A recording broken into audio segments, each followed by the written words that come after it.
자, 오늘 레위기 21장 말씀 공부하겠습니다. 그래서 오늘 주제는 제사장은 거룩의 본이 되어야 한다, 이렇게 정해봤어요. 제사장은 거룩의 본이 되어야 한다. 자, 레위기 후반부는 제사장에 관한 말씀은 거의 없고 주로 이제 일반 백성들이 자신들의 이제 삶의 터전에 나가서 어떻게 거룩을 유지할 것인가, 여기에 대해서 이제 가르치는 말씀이라 그랬죠.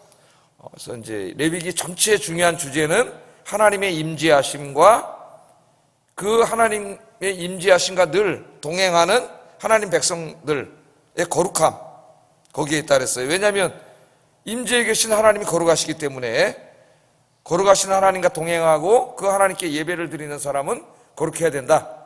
그래서 하나님께서 내가 거룩하니 너희도 거룩해라. 그러니까 이 거룩은 우리 그리스도인들에게 있어서 매우 중요한 사명입니다. 또 하나님께서 우리를 부르신 목적 중에 궁극적인 목적이 뭐냐면은 우리의 거룩함이에요.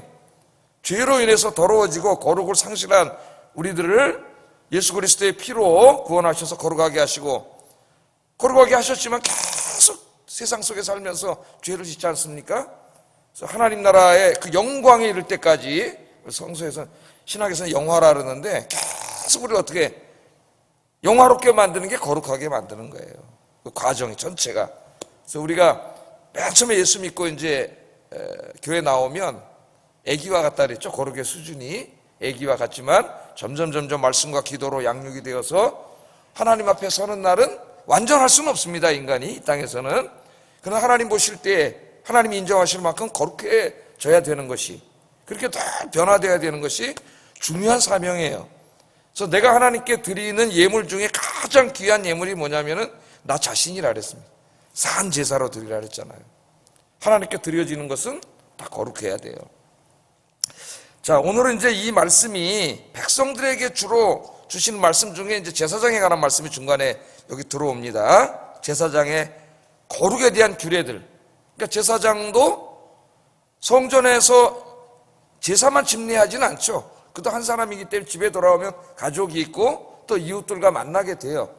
그런 가운데 이제 거룩을 지켜야 되는데, 오늘 보면 이 제사장을 부정하게 만드는, 제사장이나 대제사장이나 부정하게 만드는 이 두 가지가 뭐냐면은 두 가지를 다루고 있는데, 하나는 이 죽은 사체와의 접촉이에요. 사체를 만지는 것. 그걸 만지지 말라 그랬습니다. 부정해진다고. 그것이고, 또 하나는 이 제사장과 대제사장의 결혼의 문제를 다루고 있어요. 제사장과 대제사장 결혼을 하죠. 결혼했어요, 안 했어요? 구약시대. 또 안 했다 그러면 안 됩니다. 결혼을 했고, 제사장직은 세습이에요. 그래서 그 자식이, 큰아들이 그 제사장 일을 하게 돼 있습니다. 자식들이. 그러니까 또 카톨릭을 생각하고 결혼을 안 하는 게 원래 맞지 않나? 이렇게 생각을 하면 안 돼요. 제사장들, 선지자는 세습하지 않았죠. 그건 하나님의 특별한 영임에서 시켰지만은 제사장은 세습되는 거예요. 그 자식들이 계속 제사장을 해. 아론의 자손들이 제사장을 해야지 다른 사람이 하면 안 되는 거죠. 그래서 이제 결혼을 해야 되기 때문에 이 두 가지 문제를 집중적으로 다루고, 마지막 이제 16절부터 23절까지는 그 제사장 직무를 수행해서는 안 되는 어떤 신체적인 결함에 대해서 이야기를 합니다. 그래서 오늘 좀 이 말씀을 다뤄보려고 하는데, 일단 21장의 말씀은 1차적으로는 전문적인 제사장. 이제 제사장을 적용할 때 두 가지 적용이 된다 그랬죠. 하나는 전문적인 제사장. 하나님을 예배하고 설교를 하고 가르치고 이렇게 이제 특별히 신학교에 가서 훈련과 교육을 받아야 할 수 있는 전문적인 제사장은 목회자에게 해당되고, 그러나 이제 그 제사장이 해주던 그 중보자로서의 사명, 죄를 짊어지고 속죄일에 자기가 대신 들어가서 온 이스라엘의 죄를 속죄하는 이런 것은 이제 없어졌다 그랬죠. 예수님이 대제사장이 되셔서 자기 자신을 제물로 드렸어요. 그래서 신약시대에는 그런 게 없어져서 휘장이 찢어졌잖아요. 이제 지성소의 휘장이 찢어졌어요. 예수님이 돌아가실 때. 누구든지 자기가 하나님 앞에 직접 나가서 자기의 죄를 직접 용서를 구하는 기도를 할 수 있다. 그런 의미에서 모든 성도들은 제사장이다. 그걸 뭐라 그래요? 그래서 루터가 뭐라 그랬어요? 만인 제사장. 만인 제사장. 이제 사제 앞에 가서 내 죄를 고백하고 사제가 대신 중보할 필요가 없는 거죠. 예수님이 그 일을 다 하셨기 때문에 우리는 직접 나가서 이제 하나님 앞에 그렇게 속죄할 수 있는 겁니다. 근데 오늘 말씀을 보면 이거는 이제 전문적인 제사장, 목회자들에게 주로 적용되는 말씀이에요. 그런데 신약의 성도들도 지금 제가 말씀드린 것처럼 어떤 의미에서는 제사장이기 때문에 부분적으로는 성도들에게도 일부 적용되는 말씀이 여기에 있습니다. 그래서 이렇게 한번 오늘 조금 요약을 해보고 싶어요. 목회자는 모든 성도들에게 거룩의 본이 되어야 합니다. 목회자는 특히 목회자로 부름받은 사람은 모든 성도들에게 본이 되어야 하고, 그 다음에 교회 직분자들은 성도들에게 거룩의 본이 되어야 돼요. 직분자들은 하나님을 더 가까이 만나고 섬기는 사람일수록 더 거룩해야 된다 그랬죠. 거룩하시다 하나님 앞에 가까이 가기 때문에 그게 최고가 목회자고, 그 다음 중직자들 다 보고 있어요, 성도들. 그래서 성도들에게 거룩의 본이 돼야 되고, 우리 성도들은 믿지 않는 사람들에게 거룩의 본이 돼야 된다. 거룩의 본이. 그래야 하나님의 영광이 드러난다. 그렇게 한번 좀 정리를 해보고 오늘 말씀을 좀 한번 공부해 보겠습니다. 첫째, 제사장들은 죽은 시체와 접촉하는 것을 금하셨어요. 하나님께서. 1절 한번 읽어보겠습니다. 시작. 그의 백성 중에서 죽은 자를 만짐으로 말미암아 스스로를 더럽히지 말려니와. 죽은 자를 만짐으로. 그러니까 제사장들은 상가집에 가면 안 되는 거죠. 지금은 상가집에 누가 가요? 제사장이 가잖아.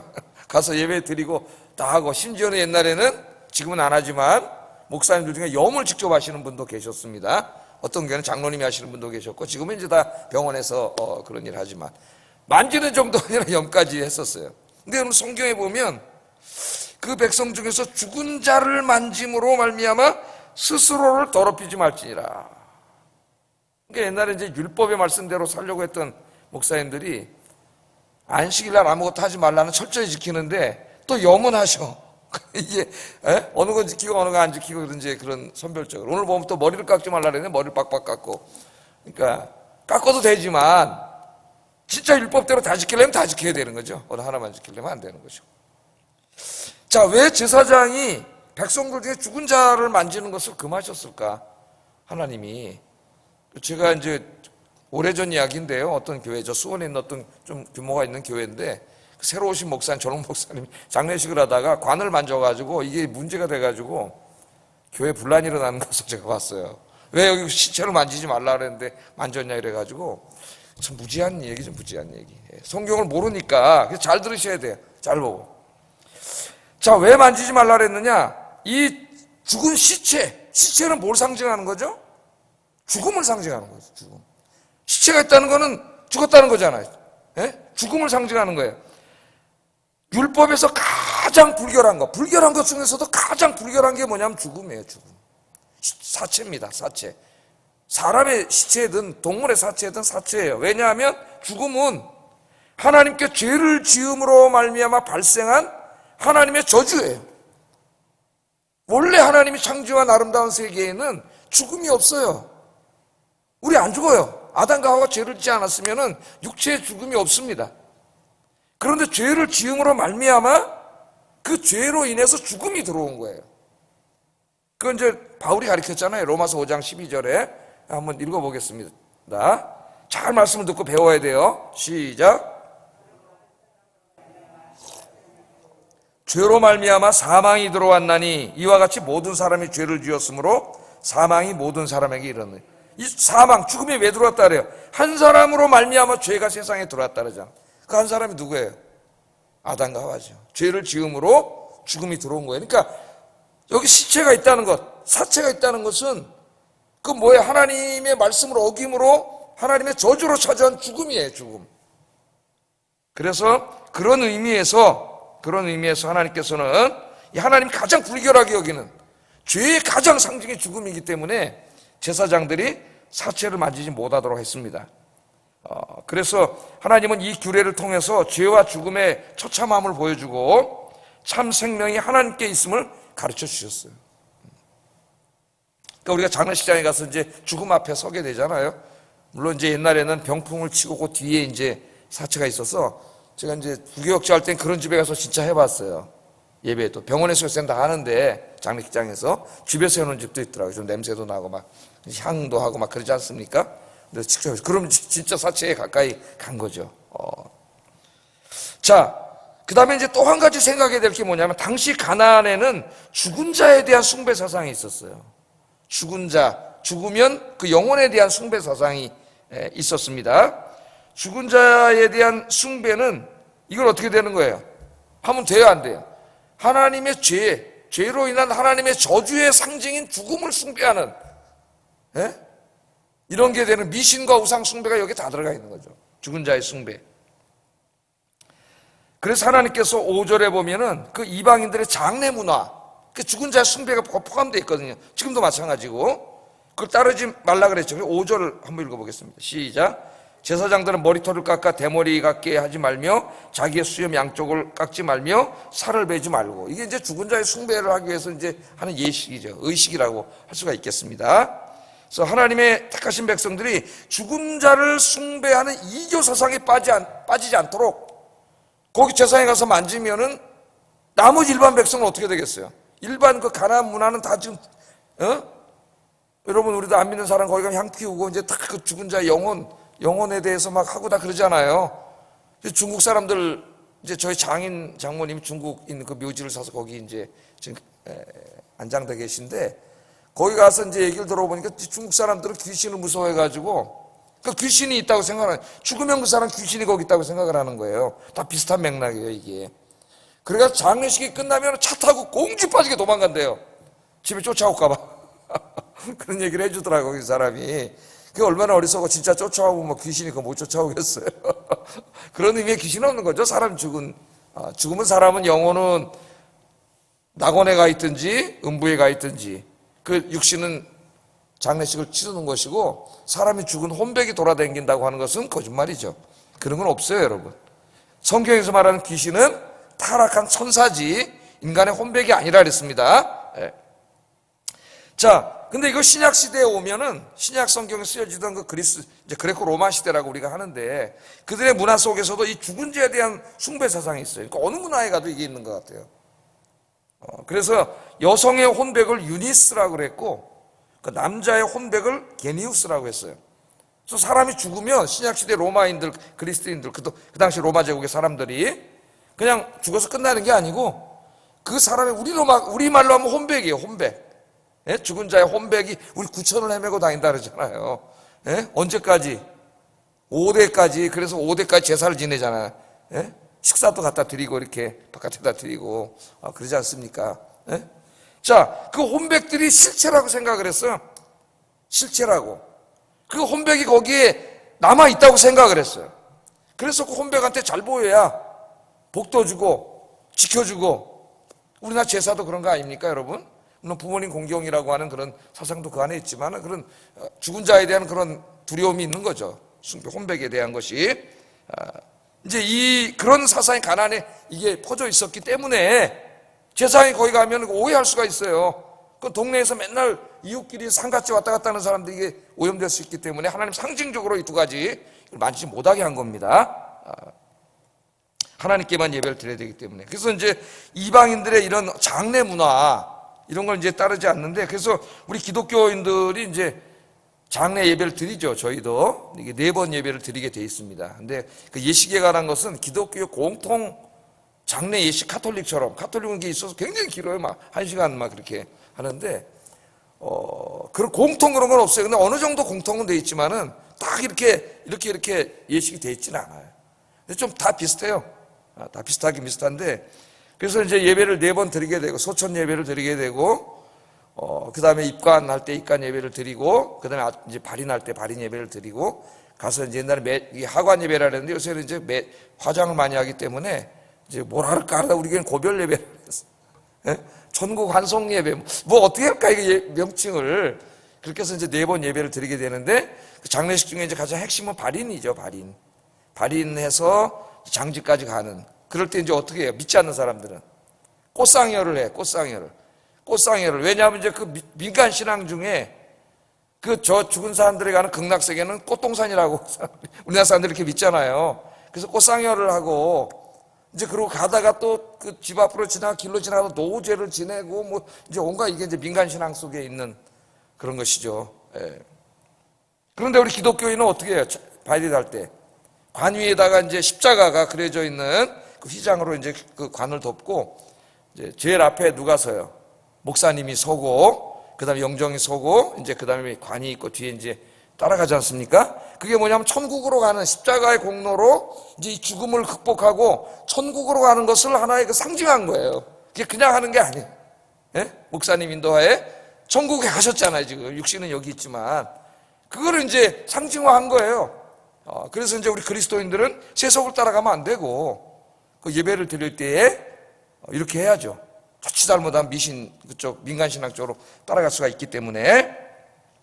자, 그래서 제사장은 정말 이런 거 하나에 있어서도 다른 사람이 보고 있잖아요. 오늘 뭐라 그랬어요? 백성의 아버지라 그랬어요. 백성의 아버지, 백성의 어른이라 그랬잖아요.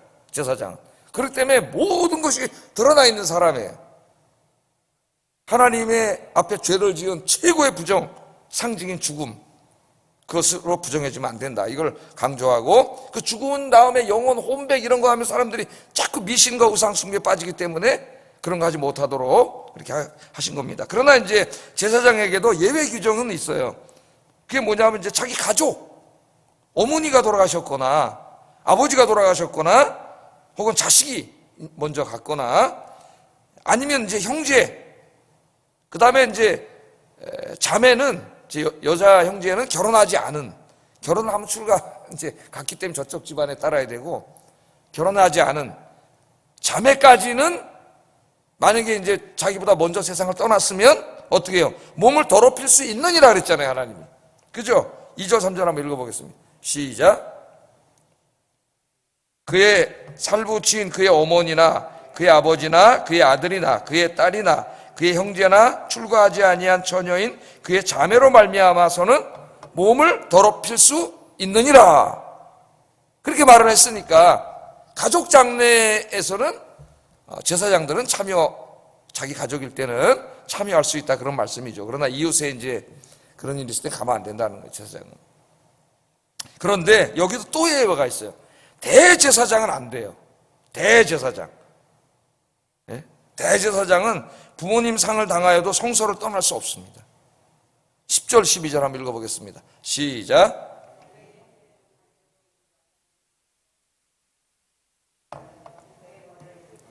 그의 옷을 찢지 말며 어떤 시체이든지 가까이 하지 말지니 그의 부모로 말미암아서도 더러워지게 하지 말며 그 성소에서 나오지 말며 그의 하나님의 성소를 속되게 하지 말라. 이는 하나님께서 성별하신 관유가 그 위에 있음이니라. 나는 여호와이니라. 대제사장은 부모님이 돌아가셔도 성소에서 나오면 안 됩니다.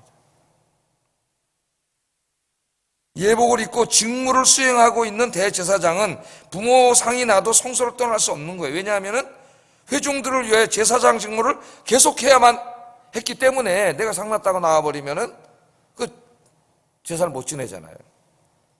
그래서 하나님은 이 규례를 통해서 하나님이 주신 사명을 감당하는 것이 가족의 문제보다 더 중요한 것임을 가르쳐 줍니다. 특별히 이건 오늘날도 마찬가지야. 교회 목회자로 부름받은 저희들인데 부모님 상례가 나면 물론 가야 되겠죠. 이제 나중에 신약에도 비슷한 얘기가 나오는데요.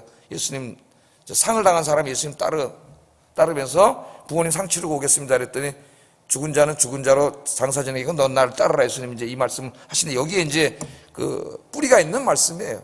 네? 저도 이제 그 부모님 두 분 돌아가셨는데 이제 저는 다 부모님이 목요일 날 돌아가셔가지고 목금토 이렇게 엄마 아버지가 장례를 치렀고 우리 이제 장모님이 돌아가실 때 안식일이 주일이 끼었어요. 주일이 끼었는데 제가 이따가 이제 주일날 와서 오후 예배까지 설교는 다 하고 또 가서 가까워서 이제 와서 다 예배는 드리고 이제 이렇게 가서 이제 어떻게 보면 감사하게 이렇게 다 했죠. 그러니까 여기 이제 부모님 상해도 안 된다는 거예요. 그래서 이제 이 대제사장의 직무, 목회자들이 가정의 문제에 너무 얽매여서 맡겨진 사명을 소홀히 해서는 안 됨을 가르치는 말씀입니다. 이건 굉장히 중요한 일이기 때문에 너무 이제 목회자에게도 가정이 있어요. 자녀도 있고 아내도 있고 가정일이 있어요. 그 가정도 중요한 거예요, 목회자에게. 가정 생활의 본이 돼야 돼요. 그러나 그것보다 우선하는 게 뭐냐면 하나님의 일이에요. 하나님의 일. 하나님의 일에 집중해야 되는 걸 가르칩니다. 자, 그런데 이제 이 사체를 만지는 문제는 신약에 오면 상징적인 사건이 하나 일어납니다. 누가복음 7장 11절 12절에 보면 예수님이 나인성 과부의 아들의 장례 행렬을 만나죠. 그 만났을 때 어떻게 했어요? 그 관을 만졌어요, 예수님이. 그 예수님 누구세요? 관을 만지지 말라고 율법 주신 그분 아닙니까, 예수님이? 그런데 그 예수님 대제사장이신 그분이 부모님도 아닌 이웃의 그 아들의 관 죽은 자를 만졌잖아요. 율법을 범한 거예요. 자기가 준 법 자기가 범한 거예요, 예수님께서. 자, 이거는 뭘 이제 강조하는 거예요? 그 인간의 죄로 말미암아 하나님의 저주로 인해 발생한 그 죄, 죽음, 그 죽음을 우리 예수님이 이기기 위해서 오신 거잖아요. 그죠? 우리가 죄로 인해 죽었어. 우리 무슨 소망이 있습니까, 지금? 하나님 믿지 않는 사람 소망이 없어요. 그런데 예수님이 그 관을 만졌을 때 어떤 일이 벌어졌어요? 그 아이가 살아나는 역사가 일어났습니다. 할렐루야. 그 죽음에 의해서 내가 오염이 되었고 더러워진 게 아니라 우리 예수님의 강력한 창조주의 생명력이 탁 들어가가지고 생명이 살아나는 역사가 일어났어요. 그 일을 통해서 우리 예수님이 뭘 예시하고 있는 거예요? 우리 예수님이 왜 이 땅에 오셨어요? 죄로 인해서 발생한 죽음의 문제를 해결하기 위해서 오신 것이죠. 십자가에서 본인이 이제 죽으시고 3일 만에 부활하셨죠. 그래서 우리 바울이 뭐라 그랬어요? 부활의 첫 열매가 되셨느니라. 예수님이 첫 열매가 됐다는 말이 뭐예요? 부활의 보증이 됐다는, 보증금이 됐다는 말이에요. 예수님이 죽었다 살아나신 것처럼 예수 믿고 구원받은 모든 사람은 이제 죽음으로 부정해져서 지옥 가는 존재가 아니라 어떻게 돼요? 죄사함 받고 구원받아서 부활, 영생을 얻는 존재가 된다. 할렐루야. 그것을 상징하는 거예요. 그래서 이제 신약시대에는 목회자들이 장례식장에 가죠. 제일 먼저 가죠. 가서 장례를 집례하면서 부활의 예수님에 대해서 설교를 하죠. 큰 우리가 관을 만지지는 않지만은 예수님처럼 부활의 말씀을 증거함으로 그 죽음, 죄로 인해서 죽음 속에 있는 그 사람들을 또 절망하고 슬퍼하는 그 사람들을 부활의 말씀으로 위로하고 믿지 않는 사람들은 예수 믿게 하고 살려내는 그 일을 이제 적극적으로 감당하는 거예요, 목회자들이. 근데 그것도 모르고 신약시대 목사님 관을 만졌다고 율법에 만지지 말라는데 이 참 무지몽매한, 지금은 이제 안 벌어질지 모르지만은 그런 일들이 막 벌어진 거예요. 그래서 목사가 생명을, 그 부활절 예배는 뭐예요? 여러분, 사람이 죽었는데 부모님 돌아가셨는데 노래를 부르는 종교나 철학은 없어요. 그러나 그 슬픈 날 우리는 찬송을 불러요. 왜? 천국에 더 좋은 곳에 가셔서 안식하고 계시기 때문에. 할렐루야. 그래서 장례식장 가서 우리도 언젠간 죽는다는 걸 깨닫고 천국에 대한 소망을 갖고 남은 인생을 더 열심히 살려고 하는 걸, 그렇게 되는 거죠. 이제 하나 했는데 30분 됐네. 간단하게 이제 끝냅시다. 자, 두 번째는 이제 제사장의 결혼. 제사장한테 결혼을 하게 하셨어요. 왜냐하면 제사장 세습해야 되기 때문에. 그렇다고 또 이걸 가지고 이제 목회를 세습하는 이제 이걸로 성경에 봐라, 다 세습인데 제사장은. 그거하고는 좀 또 다른 것 같아요. 하여튼 뭐 우리나라의 가장 큰 통합축교 중에 하나가 엊그제 담임 목사님으로서 이제 세습 아들이 목회자가 됐는데, 물려받았는데 소송에 걸려가지고 몇 년을 싸우다가 결국 대법원에서 법적으로 하자 없음, 그렇게 판결 엊그제 내려가지고, 얼마 전인지 내가 봤는데, 신문에서. 그래가지고 돼서 내가 참 그 마음이 씁쓸했습니다. 야, 대한민국 교회 당회장을 대법원이 임명하는구나. 판사, 믿지도 않는 판사가 이제 허락을 해줘야 되는 이 안타까움이 왜 그랬을까요? 세상의 법정에 가서 고발을 하고 고소를 하고 그러니까. 아마 그 사람들은 나중에 하나님 앞에, 글쎄요, 천국에 갈 수 있을까? 예수 믿는 사람일까? 소송하는 사람은, 나는 예수 믿는 사람은 아닌 것 같아요. 예수를 믿으면 그렇게 할 수는 없는 것 같아요. 자, 그 다음에 이제 결혼도 해야 되는데 부정한 여인을 아내로 삼지 말라 그랬습니다. 7절 8절 한번 읽어보겠습니다. 부정한 여인은 누군지 한번 읽어보겠습니다. 시작. 이는 그가 여호와 하나님께 거룩함이니라. 너는 그를 거룩히 여기라. 그는 내 하나님의 음식을 드림이니라. 너는 그를 거룩히 여기라. 너희를 거룩하게 하는 나 여호와는 거룩함이니라. 이 거룩을 계속 강조하면서 누구랑 결혼하지 말라 그랬냐면은 그 창녀나 이혼당한 여인, 그러니까 이혼을 한 여인이 아니라 이혼 당한 여인이니까 뭔가 이제 좀 그런 어떤 이런 비슷한 일로 부정운이 발견돼 가지고 쫓겨났으니까 이제 부정과 관계가 돼 있습니다. 성적인 부정과. 이것은 이제 성적으로 정숙하지 않은 여인과 결혼하는 것을 금하셨어요. 근데 한 사람도 있습니다. 하나님의 명령에 의해서. 누가 했어요? 호세아는 또 하라 그랬어요. 특별히 하나. 근데 이제 제사장은 아니죠. 호세아는 선지자니까. 자, 부부는 이제 한 몸이 되는 것인데 거룩한 제사장이 부정한 아내로 인하여 부정해지기 때문에 하지 말라 그랬습니다. 하나님이. 또 제사장의 아들, 자식이 제사장을 해야 되는데 음탕한 여자와 결혼했을 경우에 첫 자식이 누구인지 알 수가 없어요. 그렇다면 큰일 나는 거죠, 제사장이. 그래서 할 수 없는 거예요. 예? 그래서 요새 뭐 시부모님들이 첫 아이를 낳으면은 셋째 아이인가 뭐 낳으면은 유전자 검사를 한다 그러잖아요. 첫 아이하고 누구 자식인지 알 수가 없기 때문에 요새 이 도덕적으로 이렇게 이 사회가 타락해 있는데요, 지금. 자, 그래서 제사장 그럼 누구를 아내로 삼아야 되느냐? 반드시 그 백성, 이스라엘 백성 중에 처녀를 아내로 삼아야 된다. 13절 15절 한번 읽어보겠습니다. 시작. 그는 처녀를 데려다가 아내를 삼을지니 과부나 이혼당한 여자나 창녀짓을 하는 더러운 여인을 취하지 말고 자기 백성 중에서 처녀를 취하여 아내를 삼아 그의 자손이 그의 백성 중에서 속되게 하지 말지니 나는 그를 거룩하게 하는 여호와임이니라. 아멘. 제사장의 아내를 선택할 때는 세속적 기준을 버리고 하나님의 기준으로 아내를 선택해야 된다. 요새 목회자들에게도 마찬가지죠. 성적으로 순결한 여인, 정숙한 여인이어야 하고, 두 번째는 성품이 훌륭한 여인, 도덕적으로 흠결이 없는 여인을 택해야 됨을 하나님께서 말씀하고 있습니다. 왜냐하면 목회자는 단임 목사만 목회자가 아니에요. 사모님까지 목회자이기 때문에 목회자는 목회자이든지 목회자 부인이든지 성도들에게 이 거룩의 표상이 돼야 돼요. 모든 신앙에. 그래서 결혼에 대해서 상당히 누구를 아내로 택할 것인가, 목회자 이제 될 사람 맨날 세상 사람처럼 어디 저 외모나 보고 맨날 배경이나 보고 뭐 그런 친구들도 많아요, 보면은. 예? 그러면 안 되는 거죠. 하나님의 말씀 속에 이 목회를 함께 해나갈 수 있는 도덕적, 성품적 모든 면에서 가능한 것인가. 이제 이미 저같이 결혼해가지고 애까지 난 사람은 더 이 기준에 가까이 갈 수 있지, 서로가 신앙적으로 더 노력을 하고 인격과 성품에 더 노력을 해야죠. 그런 것을 말씀을 했습니다. 오늘 하나님께서. 그 다음에는 이제 9절에 보면은 딸에 대한 얘기를 해요. 그러니까 제사장에게는 가족, 자기만이 아니라 가족, 아내, 딸, 굉장히 중요한 거예요. 이게 자식의 문제도 다. 어떤 제사장의 딸이든지 행음하여 자신을 속되게 하면은 그의 아버지를 속되게 하면 그를 불사를 지니라, 이런 참 그 말씀을 하셨어요. 그러니까 제사장은 다른 사람들에게 성적 순결을 가르치는 사람이므로 가족을 다스리지 못하고는 그 성직을 수행할 수가 없다는 거예요.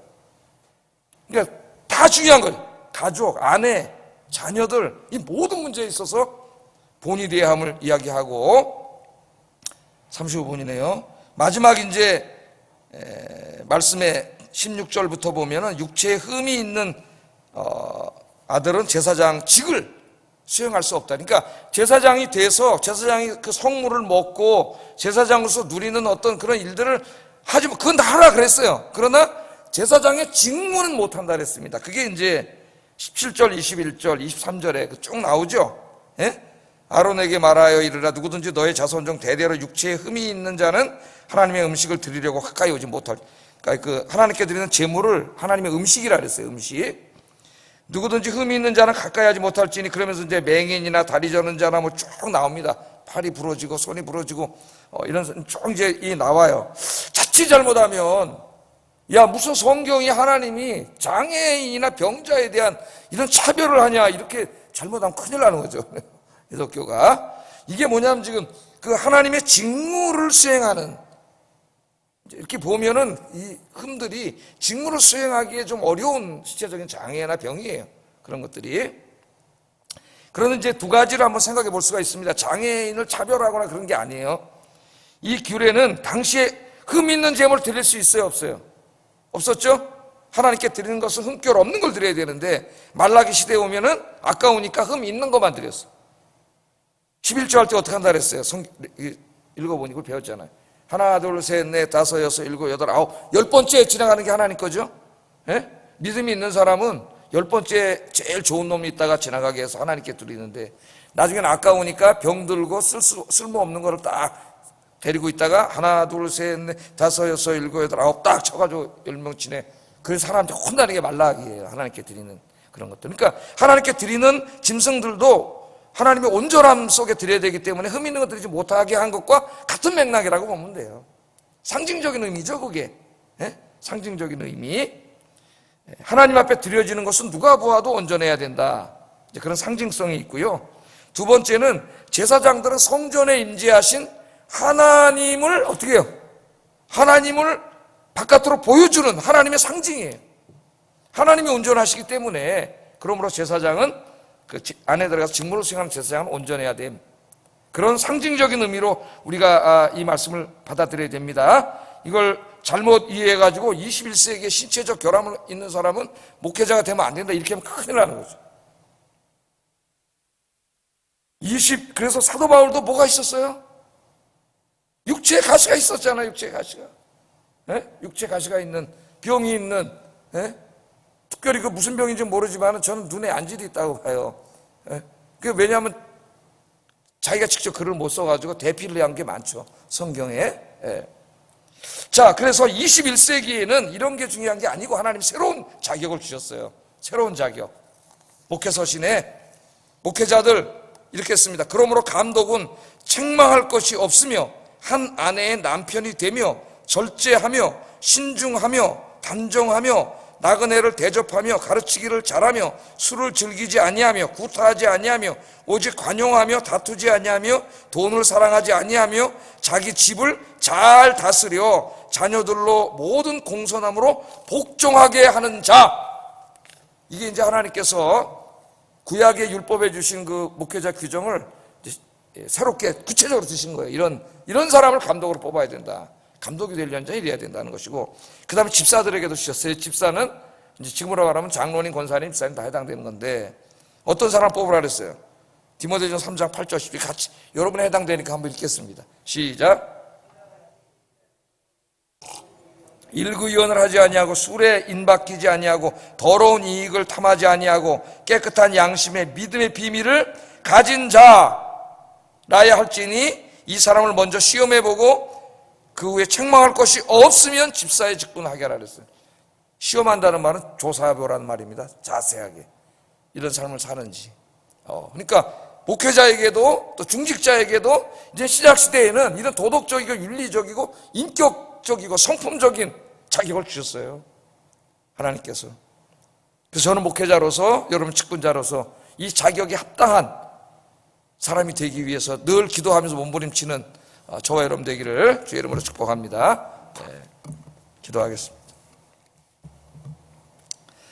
자, 첫째, 부활의 확고한 신앙을 가지고 부활의 소망으로 죽음의 권세를 이기고 죽음 때문에 슬퍼하는 사람들을 위로하는 참 목회자, 참 신앙인이 되게 하소서. 두 번째, 하나님의 거룩한 자녀로서 거룩한 가정을 이루고 거룩한 자녀를 양육하는 참 목회자, 참 신앙인이 되게 하소서. 세 번째, 하나님의 부름받은 목회자로서, 목회자의 아내로서, 직분자로서 신앙과 성품과 도덕에 있어서 거룩한 사람의 본이 되게 하시고 목회자로서의 직무를 수행함을 삶의 가장 우선순위에 두게 하소서. 기도하겠습니다.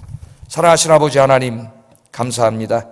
오늘 이 특별히 제사장과 대제사장이 특별히 가정과 세상에 나가서 많은 사람들과 접하는데, 여기에서 어떻게 더 거룩을 지켜야 하는가 하는 말씀을 주셨는데, 하나는 이 장례식에 관해서 말씀을 주셨고, 하나는 결혼에 관한 말씀으로 우리에게 이 말씀으로 주셨습니다.